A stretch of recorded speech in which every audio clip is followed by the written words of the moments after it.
MDH biryani masala, సాంప్రదాయక బిర్యానీ యొక్క అసలైన రుచి.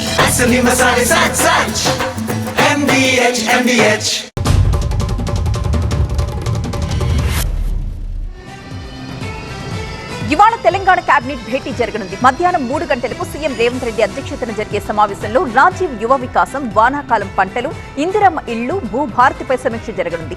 కాళేశ్వరం విజిలెన్స్, NDSA నివేదికలపై కేబినెట్ లో చర్చించబోతున్నారు. ప్రభుత్వ ఉద్యోగులకు సంబంధించిన కమిటీ రిపోర్టు పైన చర్చించి ఒక నిర్ణయం తీసుకోబోతోంది మంత్రివర్గం. కూటమి ప్రభుత్వ పాలనకు ఏడాది పూర్తయిన సందర్భంగా ఏపీ వ్యాప్తంగా సుపరిపాలన సంబరాలు జరుగుతున్నాయి. ఈ సంబరాల్లో పెద్ద సంఖ్యలో పాల్గొన్న కూటమి నేతలు, కార్యకర్తలు కేకులు కట్ చేసి సందడి చేశారు.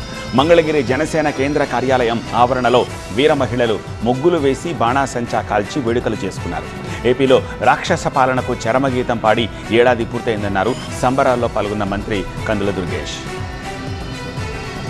ఇవాళ గుంటూరు జిల్లా తుళ్లూరులో పర్యటించబోతున్నారు CM Chandrababu, deputy CM Pawan Kalyan.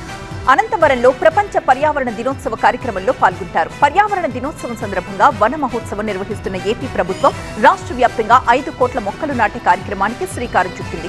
We at East Point Group of Institutions offer a wide range of courses that provide limitless opportunities, building skills over 2 decades. పచ్చదనం పెంచడమే దీని ఉద్దేశం అంటూ స్పష్టం చేసింది. రాజధానిలో సీఎం పర్యటన ఏర్పాట్లను మంత్రి నారాయణ పరిశీలించారు. రాష్ట్రంలో అన్ని ప్రాంతాల కన్నా రాజధానిలో 2-3 డిగ్రీల టెంపరేచర్ తక్కువ ఉండేలా సీఎం ప్రణాళిక చేపట్టారన్నారు. అమరావతి ప్రాంతంలో బ్లూ గ్రీన్ నేచర్ ఉండాలని సీఎం సూచించారన్నారు. అందుకే సింగపూర్, రష్యా, చైనా లాంటి దేశాల్లో చెట్లను పెంచే విధానాన్ని CRDA కమిషనర్, ADC చైర్మన్ పరిశీలించి వచ్చారన్నారు. నివురు కప్పిన నిప్పులా ఉంది గద్వాల జిల్లా రాజోలి మండలం. ఇథనాల్ ఫ్యాక్టరీ ఆందోళన తరువాత నిర్మానుష్యంగా మారిపోయింది పెద్ద ధనవాడ. వాహనాల ధ్వంసం, కంటైనర్, టెంట్ల దహనంపై పోలీసులు సీరియస్ అయ్యారు. పలువురు గ్రామస్తుల్ని అదుపులోకి తీసుకుని మానవపాడు పోలీస్ స్టేషన్ కి తరలించి ప్రశ్నిస్తున్నారు. ఇవాళ కొంతమందిని రిమాండ్కు తరలించే అవకాశం ఉంది. ఇవాళ కలెక్టర్ ని కలిసే యోచనలో ఉన్నారు రాజోలి మండల ప్రజలు, రైతులు. ఆందోళనకారుల్ని విడిచిపెట్టాలని డిమాండ్ చేశారు వారి బంధువులు, గ్రామస్తులు. ఇథనాల్ ఫ్యాక్టరీ నిర్మాణాన్ని ఆపేయాలని కలెక్టర్ ని కోరబోతున్నారు ప్రజలు.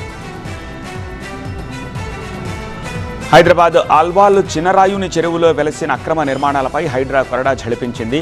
FTL పరిధిలో ఈ నిర్మాణాలున్నాయని స్థానికులు ఫిర్యాదు చేయడంతో రంగంలోకి దిగిన హైడ్రా కూల్చివేతలు ప్రారంభించింది. ఇప్పటికే 3 భవనాలను కూల్చేసింది. కూల్చివేత సమయంలో నిర్మాణదారులకు, హైడ్రా అధికారులకు మధ్య స్వల్ప వివాదం నెలకొంది. పోలీస్ బందోబస్తు మధ్య కూల్చివేతలు కొనసాగిస్తున్నారు హైడ్రా అధికారులు.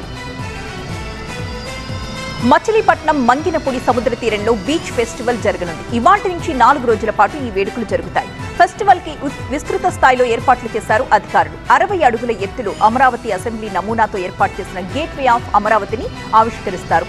Amusement, entertainment, adventure sports, healthy ride, paragliding, speed boat, jet ski, bungee లాంటి క్రీడల్ని ఏర్పాటు చేశారు. జీవితంలో యోగాను అంతర్భాగం చేసుకోవాలని తణుకు ఎమ్మెల్యే ఆర్మిలి రాధాకృష్ణ అన్నారు. పశ్చిమ గోదావరి జిల్లా తణుకులో నిర్వహించిన యోగాంధ్ర కార్యక్రమంలో ఆయన పాల్గొని మాట్లాడారు. ప్రతిరోజు యోగాసనాలు వేయడం ద్వారా ఉత్తేజంగా ఉండవచ్చు అన్నారు. ఆంధ్రప్రదేశ్లోని 14,000 గ్రామాల్లో యోగా చేస్తున్నారని చెప్పారు. జూన్ 21న వైజాగ్లో అంతర్జాతీయ యోగా దినోత్సవం జరుపుకుంటున్నామని ఎమ్మెల్యే తెలిపారు. చివరి దశకు చేరుకుంది కాళేశ్వరం కమిషన్ విచారణ. Commission chairman justice Pinaki Chandra Ghose ఈ దఫా విచారణలో 3 కీలక నేతల్ని పిలిచారు. రేపు బీజేపీ నేత ఎంపీ ఈటెల రాజేందర్, 9న హరీష్ రావు, 11న కేసీఆర్ ని విచారించబోతుంది కమిషన్. ఇప్పటికే విజిలెన్స్ రిపోర్టు ద్వారా కాళేశ్వరం ప్రాజెక్టు కుంగుబాటుపై పూర్తి అవగాహనకు వచ్చింది కమిషన్. పనులు పూర్తి కాకుండానే పలు సందర్భాల్లో నిధులను విడుదల చేసినట్టుగా గుర్తించింది కమిషన్. జూరాల ప్రాజెక్టుకు వరద నీటి ప్రవాహం కొనసాగుతోంది. డ్యాముకు ఇన్ఫ్లో 14,911 క్యూసెక్కులుండగా అవుట్ఫ్లో 16,913 క్యూసెక్కులుంది. జలాశయం పూర్తి స్థాయి నీటి మట్టం 318 మీటర్లు కాగా ప్రస్తుతం 317 మీటర్లకు నీరు చేరింది.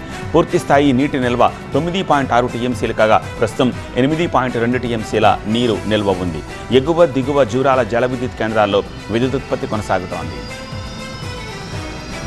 ఎగువ ప్రాంతాల్లో కురుస్తున్న వర్షాలతో తుంగభద్ర జలాశయానికి కొనసాగుతోంది వరద నీరు. ఇన్ఫ్లో 7,923 క్యూసెక్కులుగా ఉండగా అవుట్ఫ్లో 437 క్యూసెక్కులుగా కొనసాగుతోంది. జలాశయం పూర్తిస్థాయి నీటి మట్టం 1,633 అడుగులకు గాను ప్రస్తుతం 1,599 అడుగుల నీరు నిల్వ ఉంది.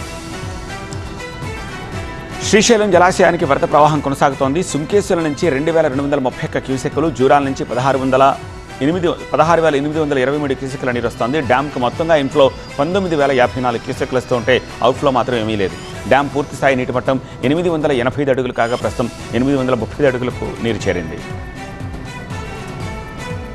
ఏపీలో మళ్లీ ఎండలు మండిపోతున్నాయి. రోహిణి కార్తీ ప్రభావంతో ఉక్కపోత మొదలైంది. దీంతో ఉక్కిరిబిక్కిరవుతున్నారు జనం. ఇవాళ పలు జిల్లాల్లో 41 డిగ్రీల మేర ఉష్ణోగ్రతలు నమోదయ్యే అవకాశం ఉంది.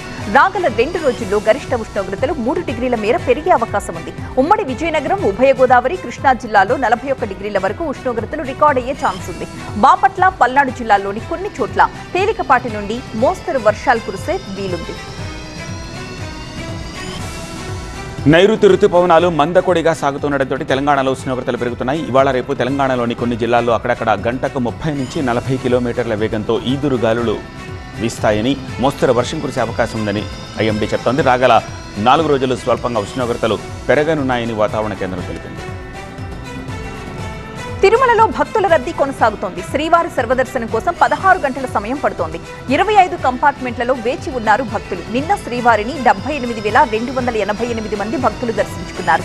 నిన్న వెంకటేశ్వరుని హుండీ ఆదాయం 3,67,00,000 రూపాయలు వచ్చింది. టీటీడీ సీసీఎస్ఓగా బాధ్యతలు చేపట్టారు ఐపీఎస్ అధికారి కేవీ మురళీకృష్ణ. శ్రీవారిని దర్శించుకున్న అనంతరం రంగనాయకుల మండపంలో బాధ్యతలు తీసుకున్నారు. గతంలో తిరుమల తిరుపతిలో పలు హోదాల్లో పనిచేశారు మురళీకృష్ణ. గతంలో ఇక్కడ పనిచేసిన అనుభవం ఉండడం తనకు కలిసి వస్తుందంటున్నారు మురళీకృష్ణ. విజయవాడ గోల్డ్ స్కీమ్ చిట్టీల స్కామ్ నిందితుడు ముచ్చర్ల శ్రీనివాస్ ని అదుపులోకి తీసుకున్నారు పోలీసులు. బంగారం చీటీల పేరుతో దాదాపు 80 కోట్ల రూపాయలు వసూలు చేసి పరారయ్యాడు ముచ్చర్ల శ్రీనివాసరావు. హైదరాబాద్ లో అతన్ని అదుపులోకి తీసుకున్నారు విజయవాడ పోలీసులు. ఇవాళ నిందితుడిని కోర్టులో ప్రవేశపెట్టబోతున్నారు. యజమాని చనిపోతే అంత్యక్రియల్లో పాల్గొని సమాధి వద్ద తిరుగుతూ ఆ కుటుంబ సభ్యుల్ని కంటతడి పెట్టిస్తోంది ఒక పెంపుడు కుక్క. పెద్దపల్లి జిల్లా సుల్తానాబాద్ మండలం కనుకుల గ్రామానికి చెందిన తాళ్లపల్లి కుమరయ్య రోడ్డు ప్రమాదంలో చనిపోయాడు. యజమాని చనిపోవడంతో పెంపుడు కుక్క అతని సమాధి వద్దనే వేచి చూస్తోంది. సమాధి పక్కనే ఉన్న పాడి కట్టెల వద్ద కూర్చుని తన యజమాని కుమరయ్య కోసం దీనంగా ఎదురు చూస్తోంది. కుక్క విశ్వాసం చూసి తమకు మరింత బాధిస్తోంది అంటున్నాడు కుమరయ్య అల్లుడు శ్రీనివాస్. జమ్మూ కాశ్మీర్లోని 32 ప్రాంతాల్లో ఎన్ఐఏ సోదాలు చేస్తోంది. ఉగ్రవాదులు ఉన్నారు అన్న సమాచారంతో పలువురిని అదుపులోకి తీసుకుని ప్రశ్నిస్తోంది. స్థానికుల నుంచి కీలక సమాచారాన్ని రాబడుతోంది. ఉగ్రవాదులకు సమాచారం సేకరిస్తున్న వారి ఆధారాలను సేకరిస్తోంది.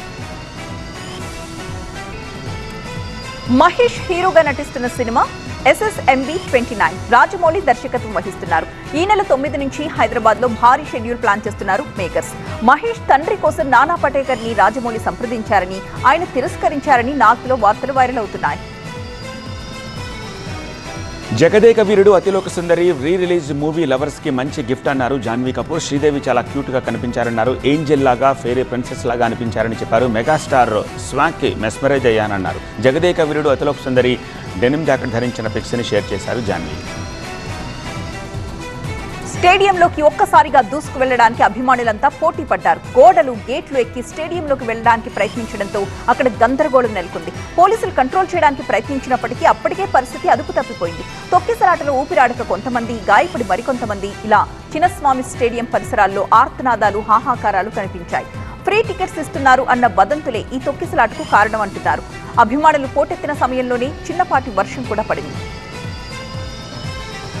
చిన్నస్వామి స్టేడియంలోకి వెళ్ళడానికి ఎలాంటి పాసులు ఇవ్వలేదు. ఫ్రీ టికెట్ ఇస్తున్నారనే సమాచారంతో గేట్ 7 దగ్గరకు పరిగెత్తారు అభిమానులు. చిన్నస్వామి స్టేడియం కెపాసిటీ 32,000 ఉంటే ఏకంగా 3 లక్షల మందికి పైగా అభిమానులు అక్కడికి వచ్చారు. HIL ఎయిర్పోర్ట్ నుంచి క్రికెటర్ల బస్సుతో విక్టరీ పీరియడ్ ఉంటే చాలా మంది దారిలోనే తమ అభిమాన ఆటగాళ్లను చూసే వీలుండేది. కానీ ఆ ర్యాలీ రద్దవడంతో అంతా స్టేడియానికి, విధానసౌధ వైపు పోటెత్తారు. ఇది కూడా తొక్కిసలాట కారణంగా చెప్తున్నారు. 5,000 మందితో భద్రతా ఏర్పాట్లు చేశామని, ఇది దురదృష్టకరమని సీఎం సిద్ధరామయ్య విచారం వ్యక్తం చేశారు.